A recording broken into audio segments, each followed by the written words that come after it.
अस्सलामुअलैकुम मोहतरम नाज़रीन व सामीन। आज की इस वीडियो में हम इस बहादुर नौजवान की वीडियो देखेंगे क्योंकि इसकी वीडियो आजकल सोशल मीडिया पर बहुत वायरल हो रही है और इस नौजवान ने ना सिर्फ मुसलमानों के बल्कि गैर मुस्लिमों के भी दिल जीत लिए हैं। जी हाँ, ये वीडियो स्वीडन की है। उसी स्वीडन की मैं बात कर रहा हूँ जिसमें एक आदमी को कुरान पाक जलाने की हुकूमत की तरफ से इजाज़त दी गई और मुकम्मल पुलिस की उसको सिक्योरिटी दी गई। तो उसी मज़हब की आज़ादी के नाम पर इस मुसलमान लड़के को भी, इस नौजवान को भी उनकी मुक़द्दस किताब बाइबल, तौरात, इंजील इनको जलाने की इजाज़त दी गई और बाकायदा पुलिस सिक्योरिटी भी फराहम की गई।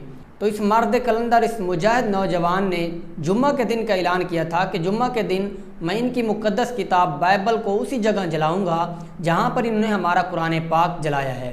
अब जुम्मा के दिन नमाज जुम्मा के बाद बहुत सा मजमा उसी जगह पर इकट्ठा हो गया जहाँ पर कुरान को जलाया गया था। तो ये नौजवान भी उनकी मुक़द्दस किताब तौरात, इंजील, बाइबल ये लेकर आ गया और इस नौजवान ने एक हाथ में लाइटर पकड़ा हुआ था और दूसरे हाथ में इसने उनकी मुक़द्दस किताब को पकड़ा हुआ था।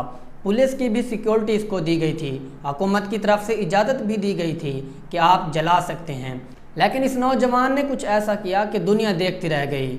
इसने क्या किया कि लाइटर को जलाया और उस लाइटर को ज़मीन पर दे मारा और उनको सबक दिया कि मैं आपकी मुक़द्दस किताब को नहीं जलाऊंगा, ये हमारा इस्लाम इजाज़त नहीं देता।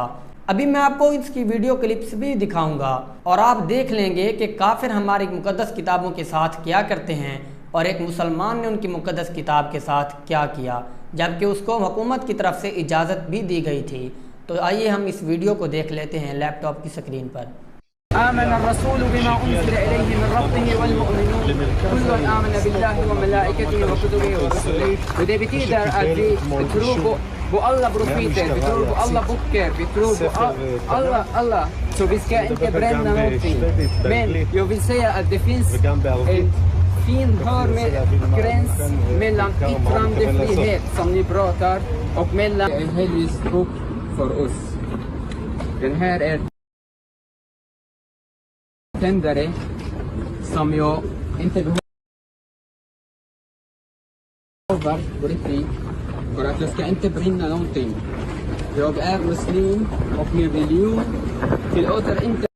Despite Swedish authorities giving Ahmad permission to burn the Torah and Bible, he claimed he never had any intention of burning any books. Instead, he threw the lighter to the ground. "I never thought I would burn any books.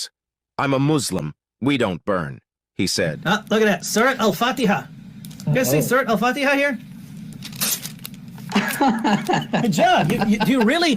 Do you really think? I've got a Bible too. Yeah, let's go to the first chapter. You went to the first chapter. Genesis. Yeah, you ready now? You ready? Huh?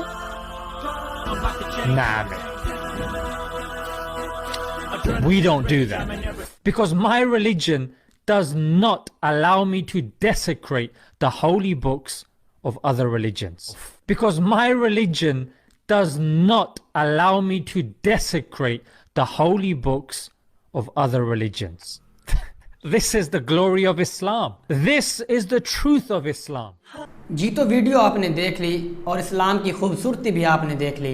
Internet पर आपको बहुत सी ऐसी videos मिल जाएंगी जिसमें काफिर मुसलमानों की मुक़द्दस किताब कुरान पाक को जला रहे हैं, लेकिन इंटरनेट पर आपको कोई भी ऐसी वीडियो नहीं मिलेगी जिसमें कोई मुसलमान उनकी किसी मुक़द्दस किताब को जला रहा हो। खुदा न खास्ता अगर आपको कोई ऐसी वीडियो मिल भी जाती है कि जिसमें एक मुसलमान उनकी किसी मुक़द्दस किताब को जला रहा हो, तो समझ लें कि उस मुसलमान को अपने दीन इस्लाम के बारे में इल्म ही नहीं है। तो मुसलमान की ये शान थी जो कि आपने इस वीडियो में देख ली है। क्योंकि प्यारे दोस्तों, इसके पास हुकूमत की इजाज़त भी थी, सिक्योरिटी देने के लिए पुलिस भी थी, हाथ में लेटर था, किताब थी, मजमा देख रहा था। ये जलाना चाहता तो जला सकता था उनकी मुक़द्दस किताब को, लेकिन इसने नहीं जलाया बल्कि उसको चूम कर सीने से लगा लिया। तो ये है इस्लाम की खूबसूरती। इस वीडियो के बारे में आपकी क्या राय है? आप अपनी कीमती राय का इजहार कमेंट्स में ज़रूर करें। बाकी इस वीडियो को यहीं पर एंड करते हैं। अगर बोलने में या समझने समझाने में कोई कमी पेशी व गलती हुई हो तो आप मेरी इस्लाह ज़रूर कीजिए।